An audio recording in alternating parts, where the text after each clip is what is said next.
Cars in the car community today have a serious problem going on. It's like a gosh darn parasite at this point, and it goes by the name of TikTok. Now, don't get me wrong, I'm not some boomer that just hates the app because I lost my wife on there to like an AI chat bot or something.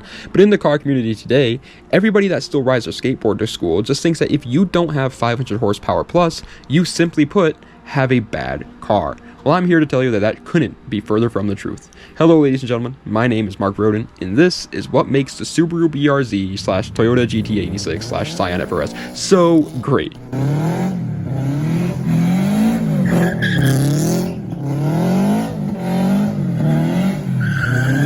Just so I don't have to keep saying all those names, by the way, we are just going to call this car the 86 from here on out because I feel like that's the most recognizable name of the three. Either way, before we even begin talking about the 86, we need to first bring up the actual godfather of the JDM world, the Toyota Corolla AE86, because this is where it all started for this wonderful little thing. Back in the 80s, every single car brand was slowly making a shift to start introducing more and more front-wheel drive cars in the market. It was better for gas mileage, and at the end of the day, as sad as it is to admit, us car guys just don't put that much money in the pockets of manufacturers, just like how having only 20% of your viewers subscribed doesn't put money in the pocket either. Just saying, I don't know who that could be affecting though. So even though car guys were complaining about the change, Toyota couldn't listen any longer to us and had to make their Corolla front-wheel drive to compete with the demand.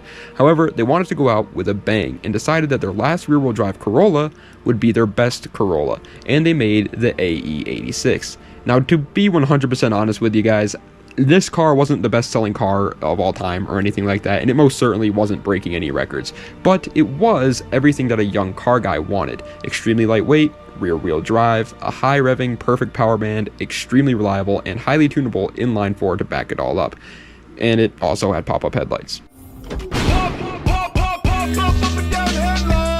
This was enough to make it the star of the show in a quite legendary, anime all the way back in 1998. And forward to 2012, it had been a very long time since Toyota was making something cool. The Mark IV Supra ended production in 2000, the Toyota MR2 stopped in 1999, and the Celica, for the first time in Toyota's history, was no longer being produced either. So after years upon years of begging for them to bring back anything cool, the legendary AE86, that at this point was very quickly becoming a cult classic, was brought back from the dead. They wanted to make something cool and hip again, and with their new company that was planned to do just that, Scion, slowly losing sales numbers, they thought it was finally a good idea to bring it back.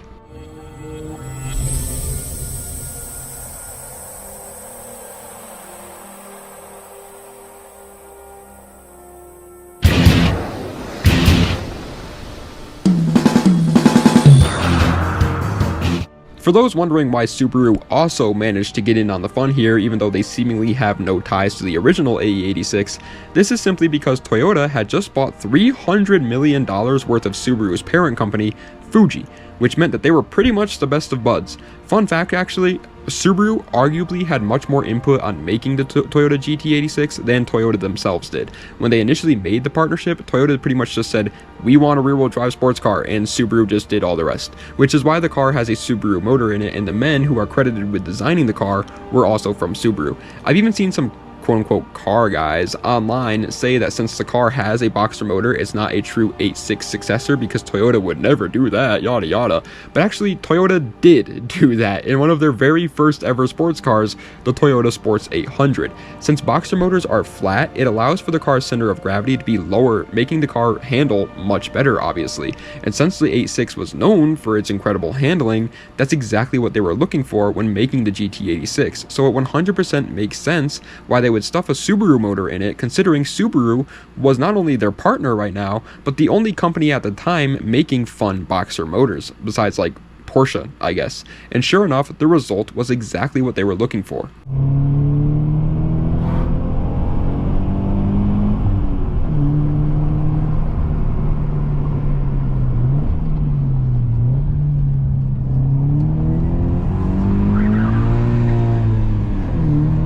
The The first generation Toyota GT86, or ZN6 for its chassis code, weighs in at only 2,700 pounds, which sure isn't as light as the original AE86, obviously, but this is 2012, okay? I think it sucks to admit it, but we just kind of have to admit it.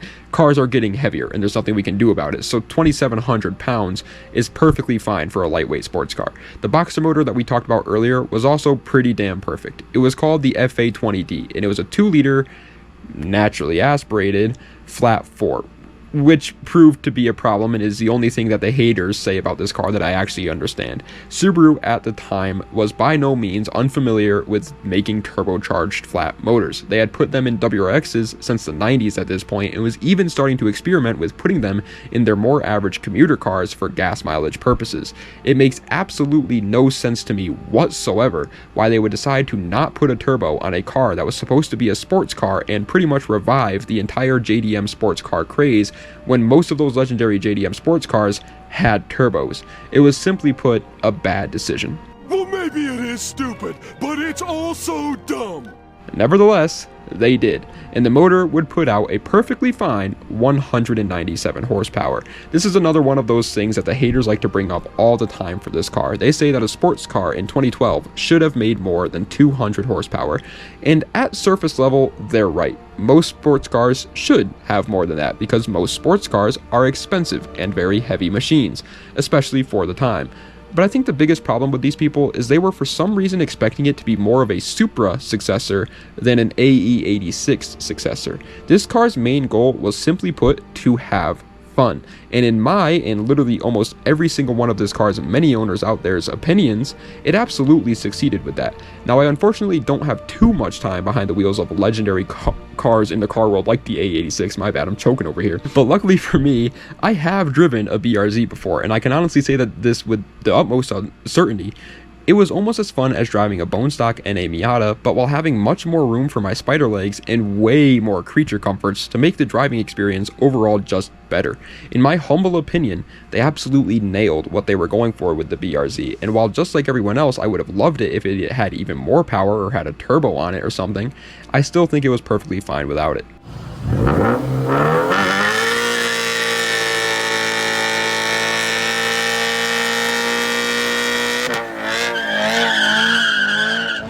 Now, even though I've been bringing up the old haters a lot in this video, they clearly did not make up the majority of car buyers when it came to the ZN6 GT86, because this car sold right under 30,000 models its first year of 2013. With the launch of the R35 GTR only 5 years earlier, and the Nissan Z car finally making its return not too long earlier as well with the 370Z, the revival of the JDM sports car craze was finally back on. Almost everybody who drove a BRZ and did some sort of a review on it and went into it with the correct mindset of how this car should feel said the same thing that I did. It succeeded in every single way possible, and at a price tag of only $26,000, it was a perfect entry-level sports car that the people had been asking for. So since this car had so much success, of course they would do it again.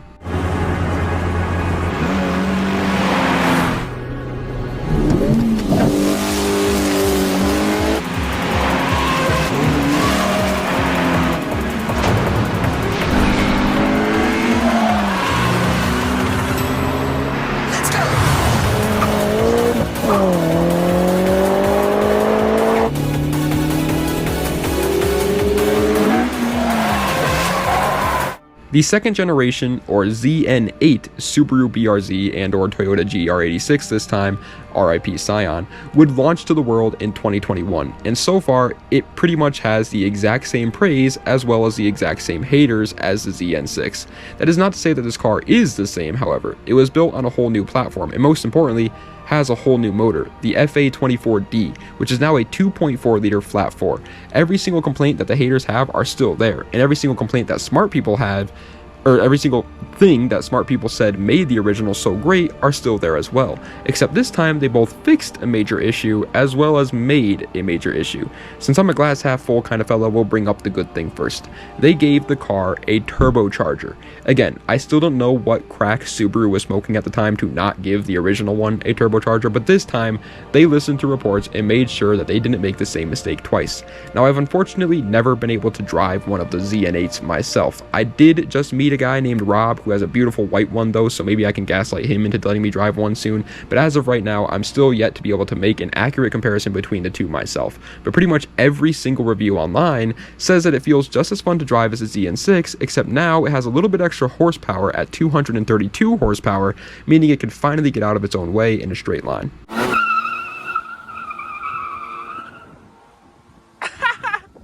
However, like I said, this car did bring with it a new issue as well, and that issue was the styling. Before I even go one pubic hair further into discussing this, I want to make it abundantly clear that I am not in the majority here. I actually think the ZN8 looks incredible in person, but very, very boring in pictures. Yeah, it's one of those cars. I still don't think it looks as good as the ZN6, but it's a very good looking modern sports car to me. However, the general consensus is that it's not. They say that this car looks way too tame to be considered a sports car, and some people have even gone as far as to say that the original BRZ's only selling point was that it looked cool, and now that it doesn't have that, it's practically useless.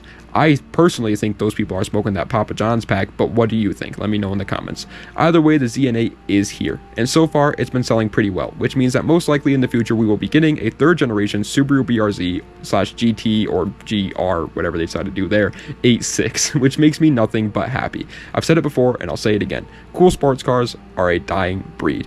Every car company out there is starting to experiment more and more with putting their time and money for cool sports cars into cool SUVs. And while those are definitely cool in their own way, they will obviously never be the same as a lightweight, rear-wheel drive, manual transmission sports car like the BRZ is. However, with the sales numbers for the ZN8 still being relatively high, I don't think we have to worry too much with this one.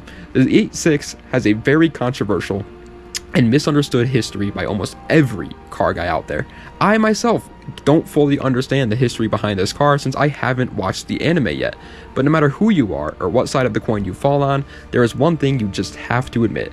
The Toyota 8.6 has succeeded in absolutely everything it set out to do, and is one of the only cars in 2025 that is as fun to drive in the canyons as an NA Miata, but brand new for only a couple of doubloons more than a Toyota Corolla. And that, ladies and gentlemen, is what makes the Subaru BRZ / Scion FRS / Toyota 8.6 so great.